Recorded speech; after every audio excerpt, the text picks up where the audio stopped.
आदिम पद्म पुराणांतर्गत महात्म का द्वितीय अध्याय पूर्ण हुआ, जिसके अंत में श्री नारद जी को शनकादि महर्षियों के द्वारा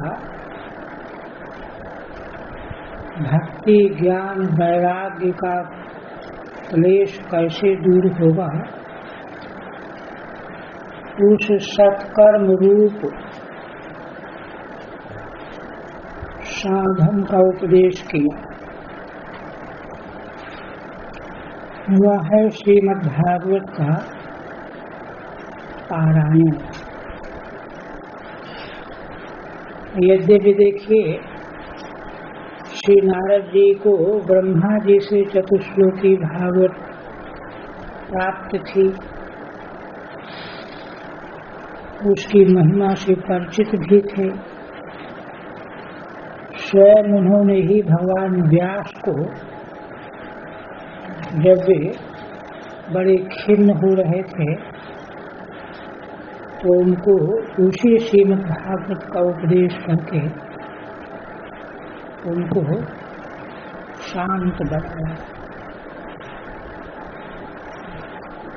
किंतु इतनी बड़ी घटना घटने के बाद भी विस्मृति हुई। आज शनकादिकों के द्वारा इसके स्मरण जो है शनकादिकों नहीं दिला कि आपको आश्चर्य क्यों हो रहा है। स्मरण करो कि आपने ही तो भगवान व्यास को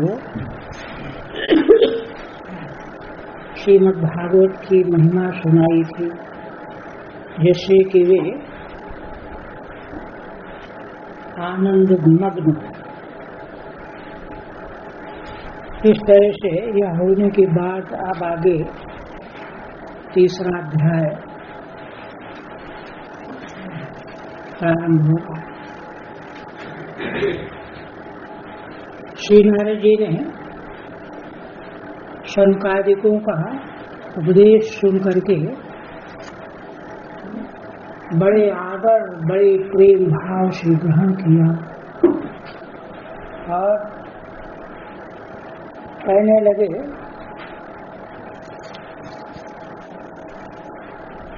ज्ञान यज्ञं करिष्यामि सुख शास्त्र कथोज्वलम् भक्ति ज्ञान विरागाणां स्थापनार्थं प्रयत्नतः। श्री नारद जी कहते हैं कि हे ब्रह्मन, हे महापुरुषों, अब मैं निश्चित रूप से ज्ञान यज्ञ का अनुष्ठान करूं। वह ज्ञान यज्ञ नहीं कि केवल वेद का पारायण करने लगे। सुख शास्त्र कथोज्वलम, वह ज्ञान यज्ञ जिसमें भगवान सुखदेव जी की भगवान से संबंधित मंगलमयी कथाएं सुनाई गई परीक्षित जी को, वह परम उज्ज्वल ज्ञान है, उसका मैं अनुष्ठान करूंगा। भक्ति ज्ञान विरागाणां स्थापनार्थं प्रयत्नतः, किस लिए? भक्ति ज्ञान और वैराग्य का की स्थापना करने के लिए, बड़े प्रयत्न से इन तीनों की स्थापना करने के लिए मैं ज्ञान यज्ञ करूंगा। यहाँ थोड़ा ध्यान देने की बात। श्रीमद्भागवत कथा को ज्ञान यज्ञ शब्द से कहा। इसका मतलब ये है कि इसमें जो निरूपण किया गया है उसको समझते चलना चाहिए, उसका ज्ञान होता है। ज्ञान पूर्वक जब किसी ग्रंथ का पारायण किया जाता है तो उसकी शक्ति सहस्र गुना बढ़ जाती है। व्याकरण महाभाष्य में एक उक्ति है, प्रथमान है कि यदि मंत्र का अर्थ ज्ञान नहीं है तो जैसे लकड़ियों का ढेर लगा दिया जाए और अग्नि न हो तो ढेर जलेगा ही नहीं।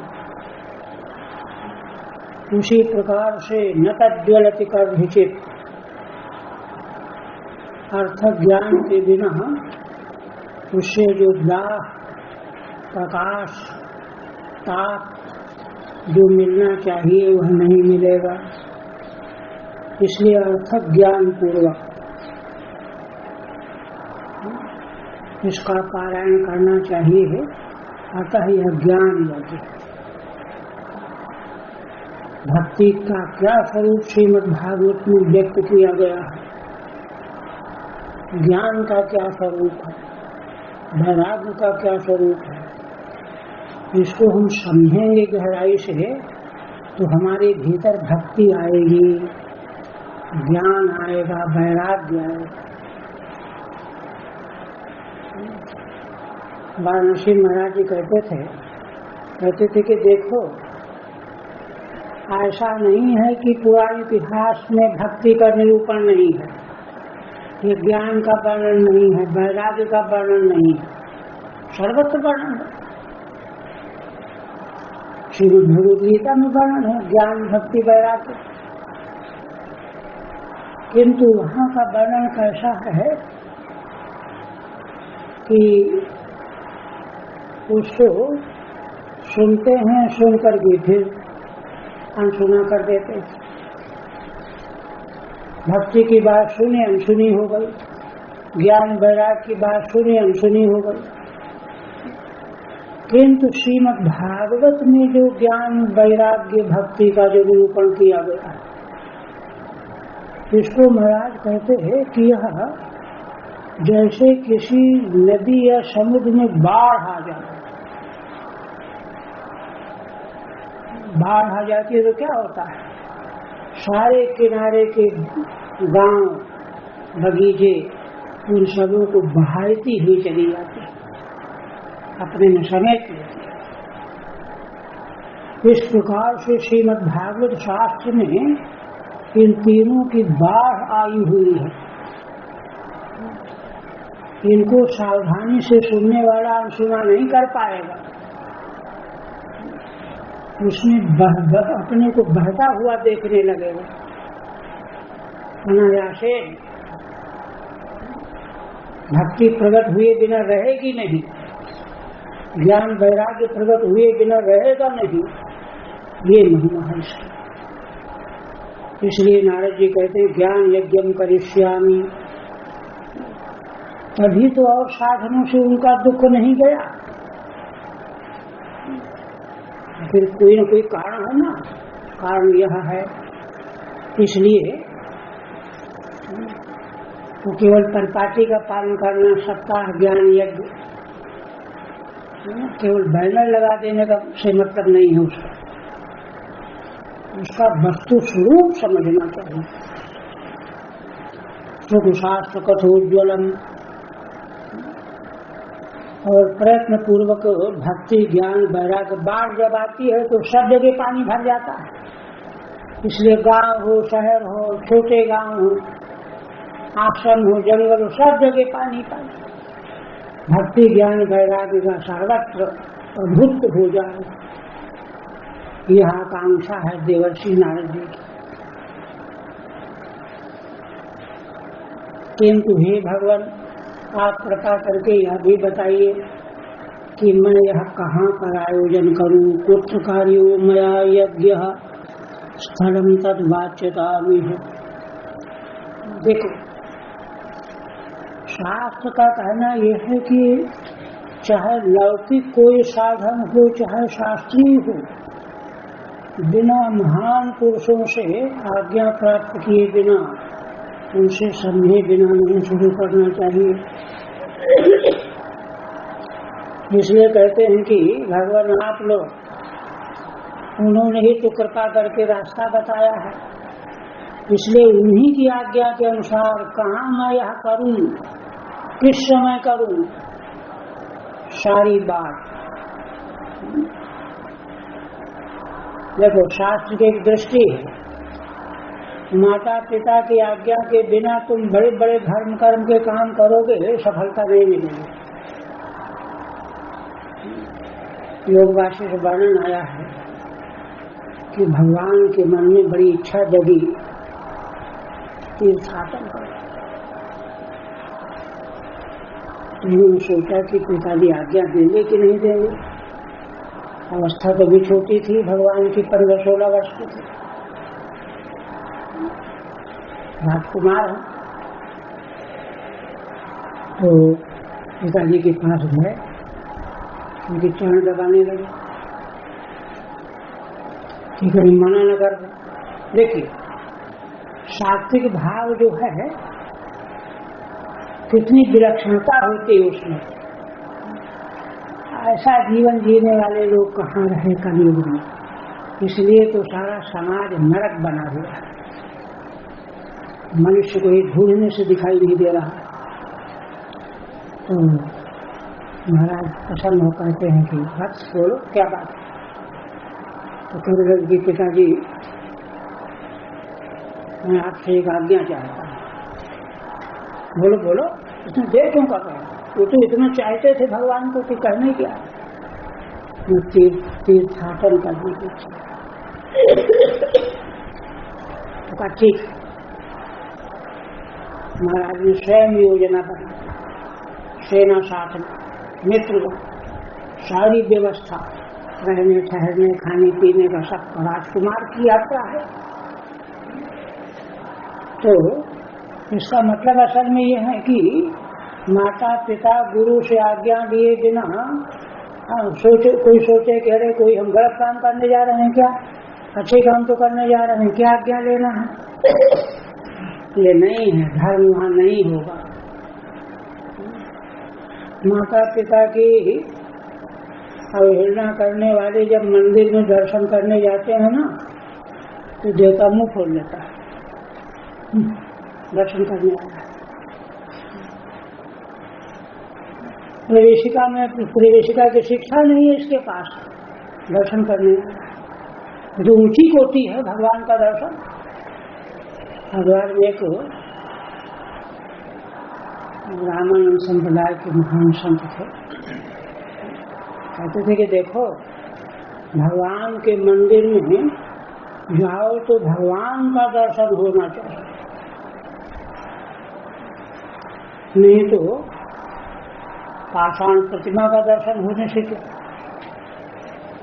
पाषाण प्रतिमा तो चिन्ह है, प्राकट्य का लिंग है, भवन है। उनको तो भगवान का दर्शन करने गए हो ना, तो उसमें भगवान का दर्शन हो रहा है कि नहीं हो रहा। तो बहुत उच्च कोटि का जीवन था उनका। 18 वर्ष तक एकांत वैष्णो मंदिर है उधर पहाड़ों में, वैष्णो देवी, वहाँ निवास किया। तो बड़े अनुभवी, तो दर्शन होता है, किंतु वह दर्शन तब होगा जब पृष्ठभूमि सही हो। इसलिए महान पुरुषों से आज्ञा लिए बिना चाहे जितना ऊंचा से ऊंचा कृत्य हो, महाभारत को देखो, धर्म की विवेचना से भरा पड़ा है, वो प्रसंग अगर लाएंगे तो बड़ा समय लगेगा।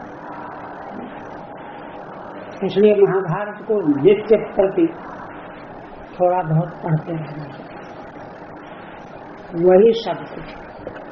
मालवीय जी थे, प्रातःकाल रामायण, मध्याह्न में महाभारत, सायंकाल में श्रीमद्भागवत। जीवन पर्यंत ये करते रहे, और उनके पास जो आते थे उनको ये बताते थे। तो महापुरुष, तो उसमें ऐसे आख्यान प्रस्तुत किए गए हैं, धर्म की विवेचना की गई है। तो उस तरह से हर चीज जो है यहाँ समझते चलना चाहिए। तो कुत्र कार्यो मया यज्ञ स्थलम तद्वाच्यता में, वह स्थल जो है हमको बताओ, इस भूमंडल में भूलोक में कहाँ पर मैं करूं। अच्छा, सर्वज्ञ ऋषि जो है महापुरुष हैं, ये तो तिल तिल को देखते हैं, उनको तो सब प्रत्यक्ष है, सर्वदेश सर्वकाल सर्व वस्तु प्रत्यक्ष है उनको, इसलिए वो ठीक देख करके बताएंगे तब हमारा लाभ होगा। महिमा सुख शास्त्रस्य वक्तव्यो वेद पारगैहि, भगवान सुखदेव जी के नाम से जो शास्त्र प्रसिद्ध हुआ है। देखिए, भगवान सुखदेव जी और महाराज परीक्षित के बिना हम लोगों को भागवत न मिलती, वो लेख किया गया। महाराज की कृपा से जो है उनको हम सब लोगों को भागवत की ऐसी पात्र थे। देखो, सारे ब्रह्मांड के ऋषि मुनि उनके अंतिम समय में आ गए। भगवान सुखदेव जी को कहीं उनको ढूंढना थोड़े पड़ा है अकस्मात। इसलिए जो है आप कृपा करके भगवान सुखदेव जी के द्वारा प्रवचन किया गया शास्त्र श्रीमद् भागवत की महिमा आप लोग बताइए। देखिए, महिमा को जान रहे हैं देवर्षि नारद, लेकिन फिर भी और महिमा हमको सुननी चाहिए, और महिमा सुननी चाहिए। तो इसलिए कहते हैं कृपा करके, आप वेदों के पारंगत महान मनीषी हैं, आप जो है श्रीमद् भागवत की महिमा ठीक ठीक बताएंगे, है ना। जो पढ़ा लिखा है वो क्या महिमा जानेगा, क्या वर्णन करेगा। कि अद्भिर देवशई श्राव्या श्रीमद् भागवती कथा, तो विधिस्तत्र कर्तव्यो ममेदम वदतामिह। वदतामिह है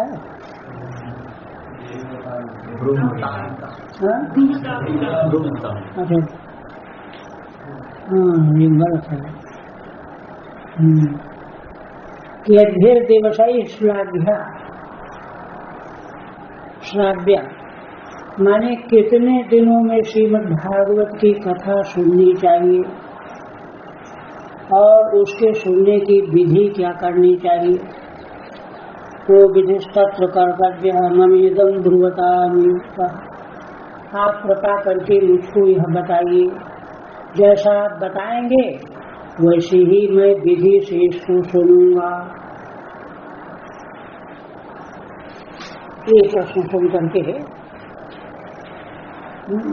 कुमारा शंकादि को। अच्छा देखो, ध्यान देने की बात है। अब बोलेंगे तो कोई एक ही बोलेंगे, अगर चारों बोलने लगेंगे तो कुछ समझने वाले को समझ में नहीं आएगा। फिर बहुवचन का प्रयोग किया तो वहाँ असल में अभिप्राय है कि देखो विग्रह चार हैं, लेकिन तो अवतार पुरुष एक, इसलिए एक कोई भी बोलता है तो मानो सब बोल रहे हैं। वहाँ संप्रदाय भेद नहीं, मत भेद नहीं है कि हम चाहे वहीं के वैष्णव हैं कि ये हैं कि वो हैं। प्राचीन वैदिक शास्त्र की दृष्टि के आगे वेद स्तुति में आ चुका है ना, कि जो है जनलोक में जब चर्चा चली वेदों के संबंध में, तो जो है नारद जी ने पूछा कि वहाँ कौन वक्ता था कौन श्रोता था। तो कहा कि अरे उन चारों में से कोई एक वक्ता बन गया, बाकी श्रोता बन गया। उनको कोई ये थोड़ा है कि नहीं वक्ता मैं बनूंगा, वक्ता की कीमत ज्यादा होती नहीं। भगवान की चर्चा के संबंध में छोटा बड़ा का कोई प्रश्न ही नहीं। इसीलिए देखिए ध्यान, हर जगह ध्यान दीजिए कि वक्ता ने स्वयं श्रोता की महिमा अपने मुख से वर्णन की। सूत जी ने शौनकादि ऋषियों की महिमा कही कि मेरा सौभाग्य है कि आप लोगों ने प्रश्न करके मेरा उद्धार कर दिया, और ऋषि कह रहे हैं कि हमारा बड़ा सौभाग्य है कि आपने दर्श के दर्शन से हमको ये मिल गया। क्योंकि उत्तम लोग तो हर जगह गुण देखते हैं ना, ये तो सामान्य लोग हैं कि दोष देखते हैं। तो इसलिए कुमारा ऊँचू बोल तो कोई एक ही रहे हैं, किंतु चारों का वही बोलना है। शरणार्थ बक्ष्यामो विनम्राय विवेकिने गंगा द्वार समीपे तु तटमानंद नामकम। संत कुमार शनकादि कहते हैं कि हे नारद जी, ठीक तुमने जो प्रश्न किया है उसका हम उत्तर देंगे। क्यों देंगे? विनम्राय विवेकिने। एक तो उत्तर उसको देना चाहिए जो विनम्र हो, नम्रता पूर्ण हो, आदर पूर्वक प्रश्न कर रहा हो। परीक्षा लेने के लिए या हम भी जानते हैं, कोई हम कम जानते हैं क्या, ऐसा समझ करके घमंड में प्रश्न करना नहीं, विनम्र होकर, है ना। विनम्रता किसमें आती है? जिसमें विवेक होता है।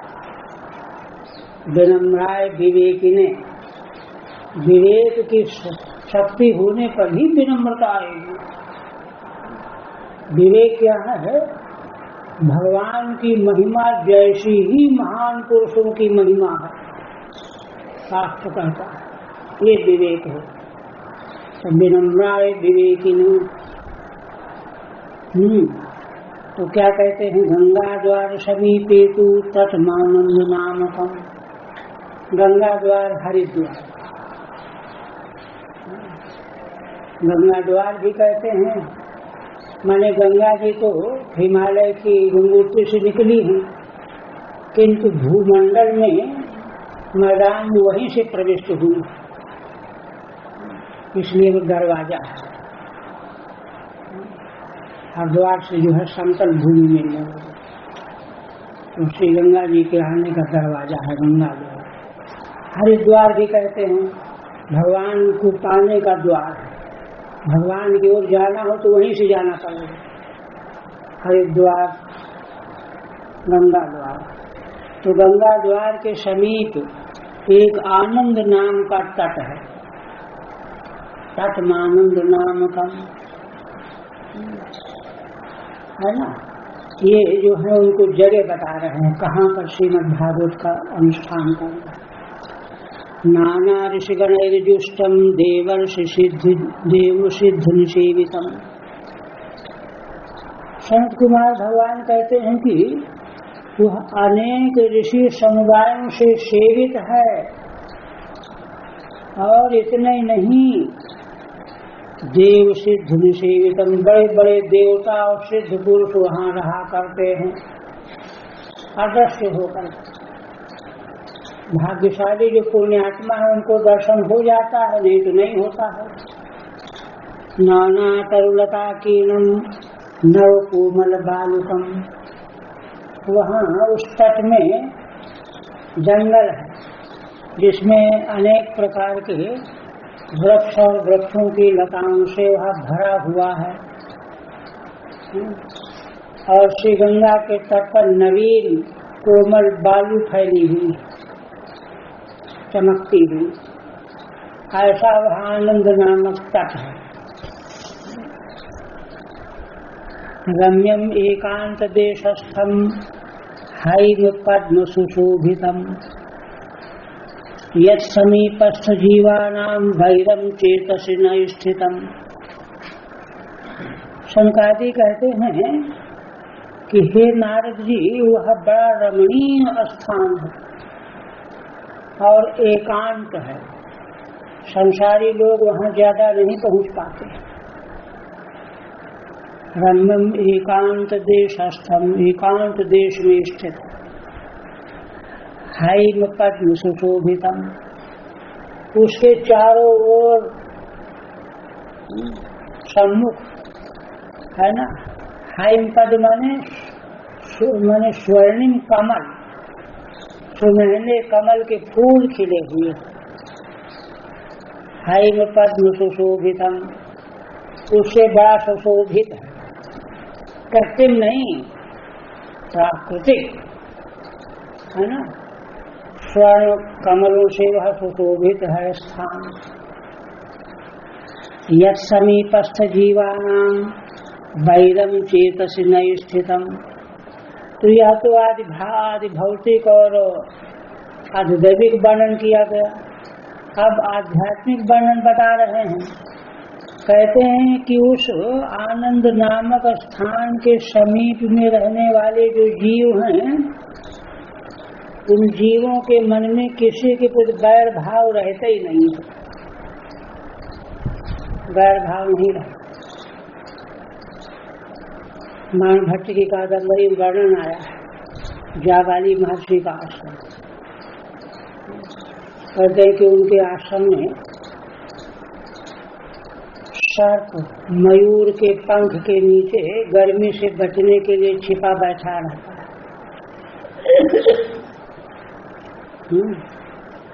शेर जो है वृक्ष की छाया में विश्राम कर रहा है ना, और मृग के बच्चे, खरगोश के बच्चे उसके शरीर पर लोटपोट हो रहे हैं, क्रीड़ा कर रहे हैं। महर्षि जाबाली के आश्रम में कृषकाल सैकड़ों वर्ष की आयु वाले ऋषि वानप्रस्थी नियम लेकर के रह रहे हैं, चलने फिरने में जर्जर है, कंदमूल फल खाने वाले। तो जब वे जलाशय के पास नित्य कर्म करने के लिए जाने लगते हैं, तो वहाँ रहने वाले बानर आकर के उनको उनकी छड़ी पकड़ लेते हैं सहारा देने के लिए, और जलाशय तक ले जाते हैं। जानते हैं कि ये कहाँ जा रहे हैं, क्यों जा रहे हैं, वहाँ उनको छोड़ करके बैठ जाते हैं, प्रतीक्षा करते रहते हैं। और संत ऋषि जो है जलाशय में अपना आचमन करेंगे, कुल्ला करेंगे, स्नान करेंगे, संध्या वंदन करेंगे, अंगूठी धोएंगे, फिर चलने लगेंगे, तो फिर उतर करके आएगा, फिर पकड़ लेगा और ला करके कुटिया में छोड़ देगा। ऐसा ये प्रभाव योग दर्शन में एक सूत्र है, अहिंसा प्रतिष्ठायाम तत्थ निधौ वैर त्यागा। अहिंसा धर्म की पूर्ण प्रतिष्ठा हो जाए यदि, तो उसमें तो किसी के प्रति दुख पहुंचाने का भाव तीनों काल में संभव नहीं है। उसका दर्शन करने वाले के मन में भी दुर्भाव नहीं रह जाएगा। यह सूत्र जो योग दर्शन का कह रहा है, उसका मूर्तिमान स्वरूप है जाबाली महर्षि का आश्रम। और देखो, पूर्व के युगों में हमारे यहाँ ऐसे ही ऋषि महर्षि, वैदिक ब्राह्मण, वेद वेदता, साधक थे। इसलिए सारे मनुष्य समाज में शांति का वातावरण था, सच्चाई का वातावरण था। जब ये सब खत्म हो जाएगा तो फिर क्या रह जाएगा, तो नाश ही होना है। इसलिए कहते हैं कि उसके समीप में रहने वाले स्थित जीवों के चित्त में किसी के प्रति वैर भाव नहीं रहता। ये तो स्थान बताया। ज्ञान यज्ञ स्वया तत्र कर्तव्यो ह्य प्रयत्नतः। भगवान शनकादि कहते हैं कि नारद जी, वहीं पर तुमको ज्ञान यज्ञ का अनुष्ठान करना चाहिए। एक बात और कहते हैं, अप्रयत्नतः। अप्रयत्नता का मतलब ये है कि उसमें बहुत ज्यादा तुमको परेशानी झेलने की जरूरत नहीं है। देखिए, आजकल की जो कथा यज्ञ होते हैं ना, उसमें जो है बाहरी सजावट और क्या क्या उपद्रव, सारा ध्यान उसी में है। कथा क्या है कोई नहीं जानता। शास्त्र की दृष्टि देखिए, क्योंकि अब तुम उसी में परेशान हो गए, सारी इंतजाम ही करने में, तो सुनोगे क्या? सारा सब गड़बड़ हो गया। अप्रयत्नतः अपूर्वा रसरूपा च कथा तत्र भविष्यति। देखो, जब भगवान के प्रति प्रेम हो करके कथा का आयोजन करेगा कोई, तो जो कुछ है बस बस, कोई दौड़ भाग की जरूरत नहीं है। ये अंतिम महात्म्य में भी ये बात कही गई है और यहाँ भी कही जाए। तो उससे क्या होगा? अपूर्वा रसरूपा च, अपूर्व माने इसके पहले इतना रसरूप कथा कभी हुई न हो, अपूर्व। रसरूपा च कथा तत्र भविष्यति, तब वहाँ पर कथा होगी, है ना? क्यों? सारा ध्यान तो भगवान में लगा हुआ है, भगवान की महिमा का कथन करने वाले शास्त्र में लगा हुआ है, उसको सुनने में लगा हुआ है। और यदि ध्यान लगा हुआ इंतजाम करने में लगा हुआ है, तो क्या रस कथा का रस आए? पुरस्थम निर्मलम चैवो जरा जीर्ण कलेवरम तद्वयं च पुरस्कृत्यो भक्तिस्तत्रागमिष्यति। देखिए, शास्त्र हमारा क्या कहता है, किंतु इसका उद्घाटन करने के लिए कोई तत्पर नहीं हो रहा है, बस देखा देखी, है ना? शंकराचार्य भगवान कहते हैं कि देखो, पुरस्थम निर्मलम चैवो जरा जीर्ण कलेवरम, है ना? अपने दोनों पुत्रों को, देवी भक्ति देवी, जिनके सामने दोनों बेहोश पड़े हुए हैं ना, ज्ञान वैराग्य, निर्बल भी हैं, वृद्ध हैं, बाल पके हुए हैं, जरा जीर्ण कलेवरम, वृद्धावस्था के कारण जिनके कलेवर जीर्ण हो गए हैं, उठना चलना मुश्किल हो गया है, उन्हीं दोनों को आगे आगे लेकर के अद्वयं तु पुरस्कृत्यो भक्तिस्तत्रागमिष्यति, भक्ति स्वयं वहाँ आ जाएंगी। देखिए, सर्वज्ञ भगवान के बिना ये सब बात भविष्य की कैसे कोई बता देगा? श्रीमद् भागवत की महिमा आगे तो आगे बताएंगे, स्थान और विधान और उसका क्या फल होगा, यह सब बात भी वे बताए दे रहे हैं। यत्र भागवती वार्ता तत्र भक्त्यादिकं ब्रजेत्, कथा शब्दं समाकर्ण्यो तत्रिकं तरुणायते। शंकराचार्य कहते हैं कि देखो, जहाँ श्रीमद् भागवत की वार्ता होती है ना, वहाँ पर ये तीनों भक्त्यादि, तीनों भक्ति ज्ञान वैराग्य, ये तीनों पहुँच ही जाते हैं। इनको बुलाने की, आमंत्रण कार्ड भेजने की जरूरत नहीं पड़ती, ये पहुँच ही जाते। कथा शब्दम समाकर्ण्य तत्रिकम तरुणायते, अमुक स्थान पर कथा होने वाली है, यह सुनकर के ही तीनों में तारुण्य आ जाता है। अब आनंद आएगा, अब वहाँ चलेंगे, युवावस्था हो जाती। क्यों? ये वस्तु ऐसी है। तत्रिकम करुणायते, यह शनकादिकों ने नारद जी को बताया। सूत जी कहते हैं, एवं मुक्त्वा कुमारास्ते नारदेन समं ततः गंगा तटं समाजगमुः कथा पानाय सत्वराः।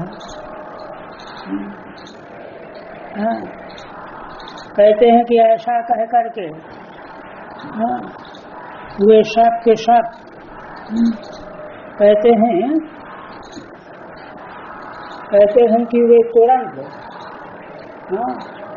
नारद जी को युक्ति बता करके और स्वयं चल पड़े।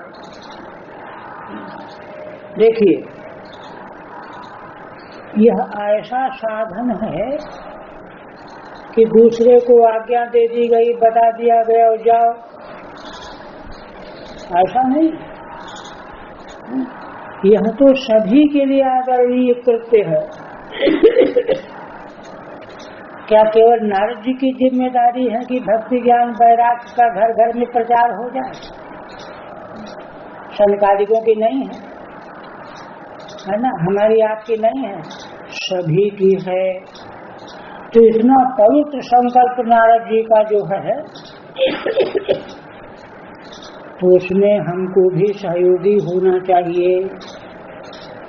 इसलिए देखो, कहाँ तो सत्संग करने के लिए आए थे ना बद्रिकाश्रम में, किंतु सत्संग का मौका यही मिल गया,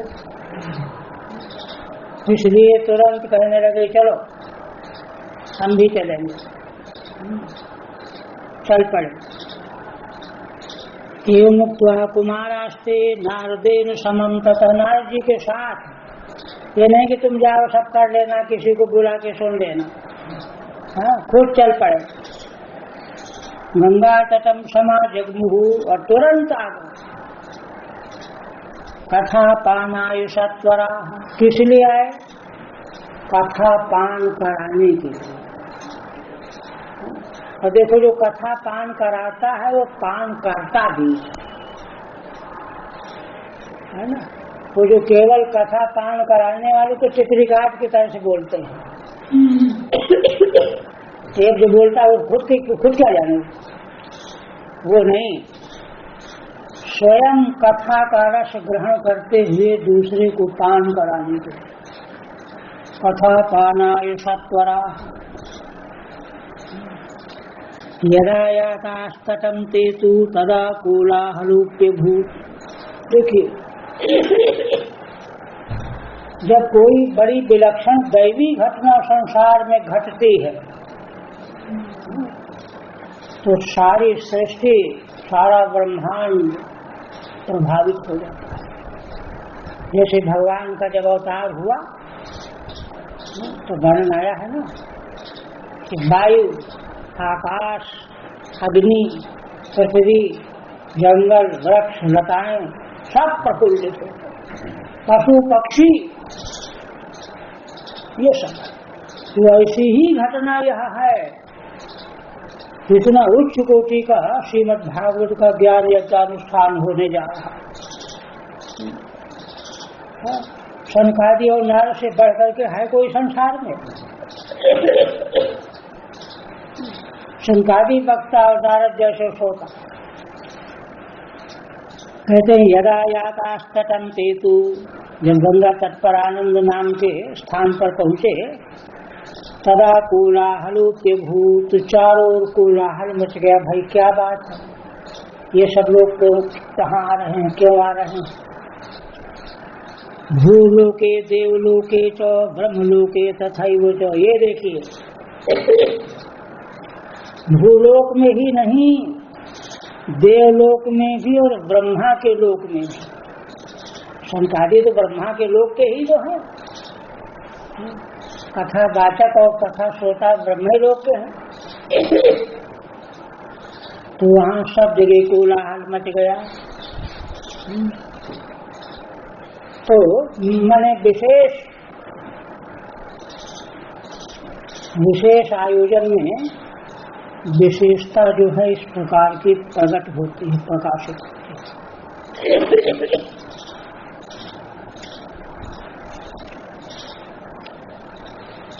श्री भागवत पीयूष पानाय रसलंपटा भागंतोप्यायु सर्वे प्रथमं ये च वैष्णवा।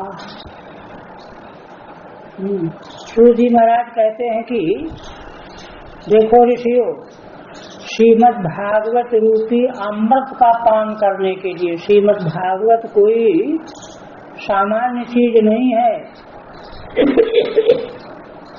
अमृत है। श्रीमद् भागवत अमृत का पान करने के लिए जो रस लंपट हैं, रस लंपट कौन होते हैं? देखो, भगवत रस लंपट होते हैं भक्तजन। राम कथा के ते अधिकारी, जिनका सत्संगति अति प्यारी। अत्यंत महान पुरुषों के मुख से भगवान के लीला चरित्र जिनको प्रिय लगते हैं, वे रस लंपट, लोभी। रस लंपट माने रस लोभी। भगवान की महिमामय लीला चरित्रों का रस मिला, कहीं भी बैठ जाना पड़े तो बैठ लेंगे, कहीं भी जाना पड़े चले जाएंगे, लेकिन छोड़ेंगे नहीं, इतना लोभ है। इसलिए रस लंपटा। हाँ, कहते हैं दौड़ करके आए, कहीं रस जो है छूट न जाए, लेट हो जाएंगे तो छूट जाएगा। धावन्तु प्यायु सर्वे प्रथमं हि च वैष्णवाः। कहते हैं कि ये कौन से थे इतनी रुचि वाले? तो कहते हैं कि ये इस समय कलयुग में भले किसी दूसरी योनि में आ गए हों, किंतु इसके पूर्व जन्मों में ये वैष्णव परंपरा में दीक्षित थे। माने वैष्णव माने भगवान विष्णु का भक्त। आप देखिए, कहते कौन कौन आए, तो ऋषियों के नाम बता रहे। भृगुर्वशिष्ठ च्यवनश्च गौतमो मेधातिथिर् देवल देवराटौ रामस्तथा गादिसुतश्च शाकलो मृकंडपुत्रो अत्रिजतिपलादाः। भगवान भृगु वशिष्ठ जी, इनकी बराबरी करने वाले महान पुरुष संसार में नहीं है। च्यवन, गौतम, मेधातिथि, देवल, देवराट, राम माने परशुराम, गाधीसुतः विश्वामित्र, शाकल, मृकंडपुत्र, मार्कंडेय, अत्रि और अत्रि से जन्म लेने वाले अत्रि, पिप्पलादा, पिप्पलाद, ये योगेश्वर व्यास पराशर च। योगेश्वर हैं कौन? भगवान व्यास और उनके पिता पराशर, पिता को ये भी आए। देखिए, भगवान व्यास ही तो इस कथा के लेखक हैं, लेकिन ये भी आए। लेखक होने का मतलब ये थोड़ा है कि लिख दिया तो हमको क्या करना है। व्यास उनके पिता पराशर, छाया सुका, और भगवान सुखदेव जी छाया रूप बना करके आए। एक रूप से अपने स्थान पर है, दूसरे रूप से कथा सुनेंगे। जो स्वयं कथा सुनाने वाले कथा सुनने के लिए छाया सुख जाजली जन्म मुख्या, जाजली जन्म मुख्य मुख्य लोग सर्वेत्यमी मुनिगणा सपुत्र शिष्या। ये सारे मुनिगण अपने पुत्र और शिष्यों को साथ लेकर के आए। ये नहीं कि तुम घर का काम देखना हम जाते हैं, सबको साथ लेकर।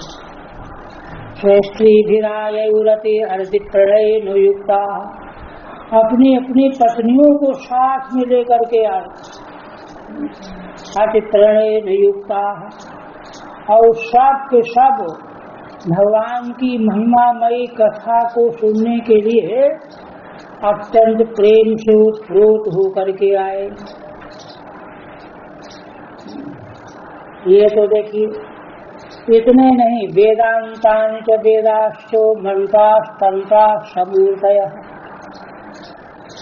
10 सप्त पुराणानि 6 शास्त्राणि तथा ययुः। सूत जी महाराज कहते हैं कि सारे वेदांत, वेद, मंत्र, तंत्र, मूर्ति बना करके, प्रकट हो करके, मूर्तिमान हो करके,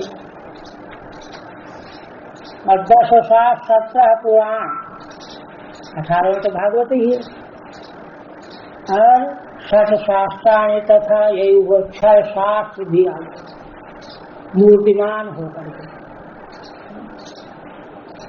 ये देखिए, गंगाद्या सरितस्तत्रो पुष्करादि सरांसि च, गंगा आदि पवित्र नदियां, पुष्कर आदि सरोवर, क्षेत्राणि च दिशा सर्वा, क्षेत्र जैसे नैमिषारण्य क्षेत्र है ऐसे क्षेत्र, हाँ, सारी दिशाएं दंडकादि बनानी, जो दंडकादि बन दंडकारक,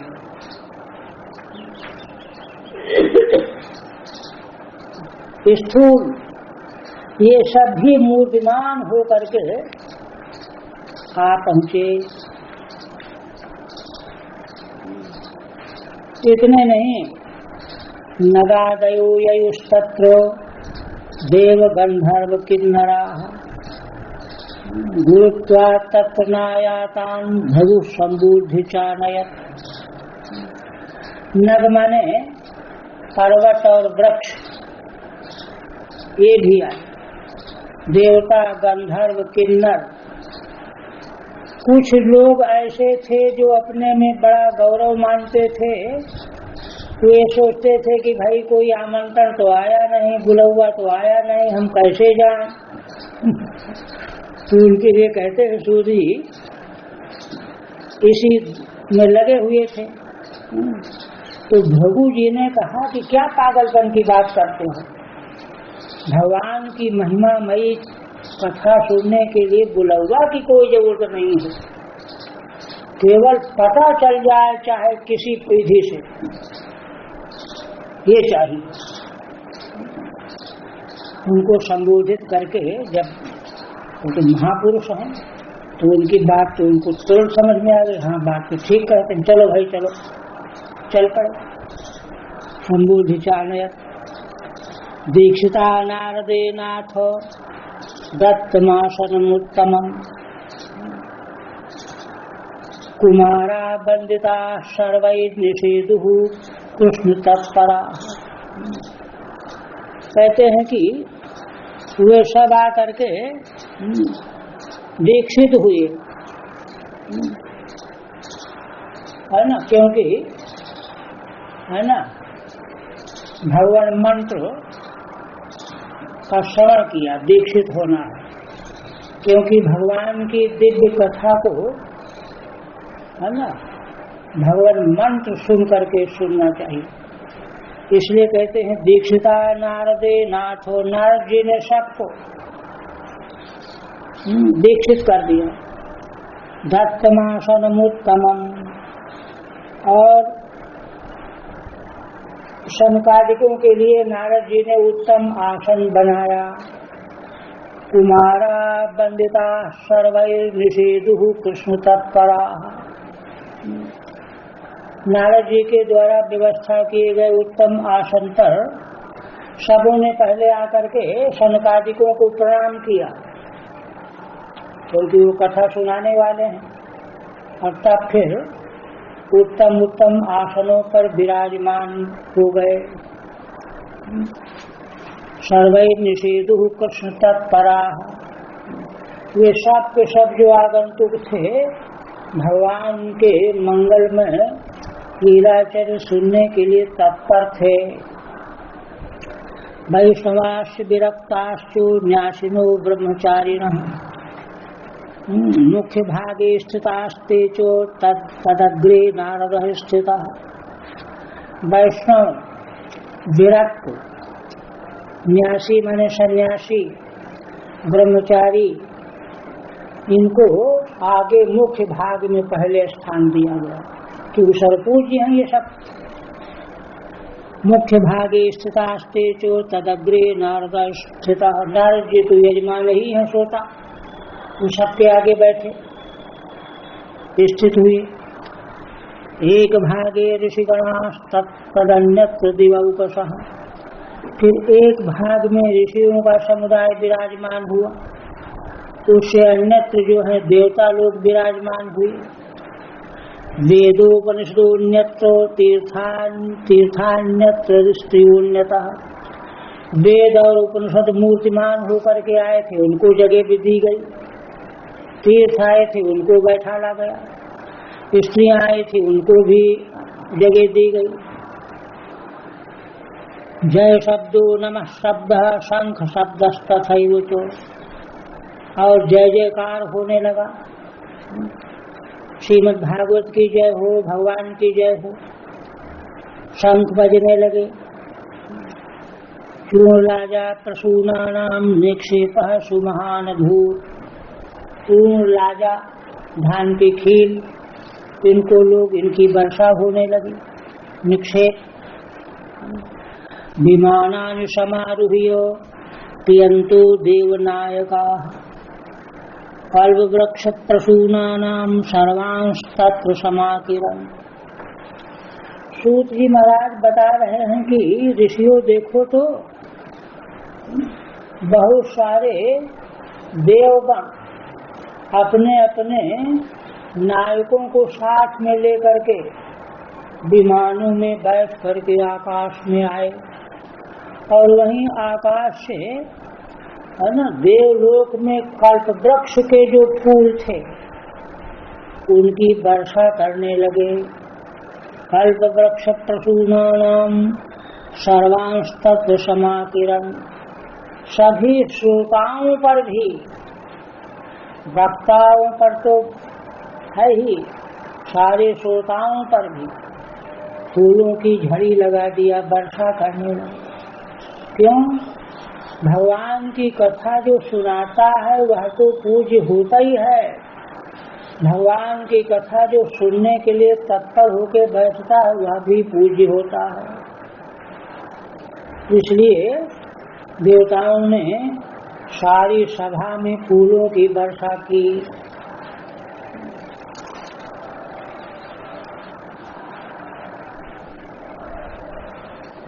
एवं सूतवाच,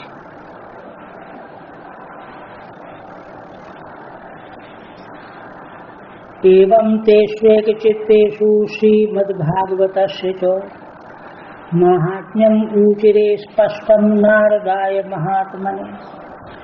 देखिए नारद जी ने शनकादिकों से प्रार्थना की थी ना कि आप जो है कहाँ मैं कथा करूं, स्थान बताइए और श्रीमद् भागवत की महिमा बताइए। तो स्थान बता दिया, स्थान में आयोजन हो गया, पूरी तैयारी हो गई। अब कथा करना ही करना तो है, तो इसलिए कथा प्रारंभ करने के पहले श्रीमद् भागवत का महात्म्य वर्णन करने लगे, है ना। महात्म्यम ऊचिरे स्पष्टम नारदाय महात्मने, महात्मा नारद के प्रति श्रीमद् भागवत का स्पष्ट महात्म्य कहने लगे। कुमारा ऊतुहु,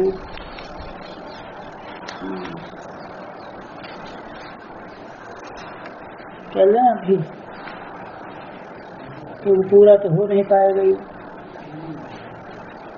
महात्मा जो है